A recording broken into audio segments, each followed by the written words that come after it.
குழந்தை இல்லாம கஷ்டப்படுற தாய் தந்தையினருக்கு மத்தியில ஏதாவது ஒரு குழந்தை பிறந்துடாதா, அது ஆண் குழந்தையா இருந்தாலும் சரி, பெண் குழந்தையா இருந்தாலும் சரி, ஏங்குற தம்பதியினருக்கு மத்தியில இப்படியும் மனிதர்கள் இருக்காங்களான்னு சொல்லிட்டு பார்க்கையில ஆச்சரியமா தான் இருக்கு. அதுவும் இப்போ உள்ள காலகட்டத்துல வேலூர் மாவட்டத்துல பாத்தீங்கன்னா 2வதா ஒரு பெண் குழந்தை பிறந்திருக்கு.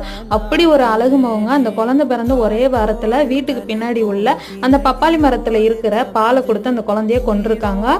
அந்த குழந்தையோட தாய் தந்தை, அதுக்கப்புறம் பாத்தீங்கன்னா அந்த பெண்ணோட நாத்தனார், மாமியார் எல்லாரும் சேர்ந்து பெண் குழந்தைக்கு வரதட்சணை செய்யணும், வளர்க்கறது கஷ்டம்ன்றதை விட அந்த ஊருக்குள்ள கௌரவமா வாழணும்ன்றதுக்காண்டி தான் ஆண் குழந்தை பிறந்தாதான் கௌரவம்ன்றது தான் நிறைய பேர் மத்தியிலேயே இருக்கு. அதனாலதான் இந்த மாதிரி காரியங்கள்லாம் செய்யறாங்க. எப்படிதான் குழந்தைய கொள்றதுக்கு மனசு வருதோ அதுக்கு குழந்தை இல்லாதவங்ககிட்ட கூட தத்து கொடுத்துடலாம், அவங்க ரொம்ப சந்தோஷமா வளர்த்துருப்பாங்க இல்லையா.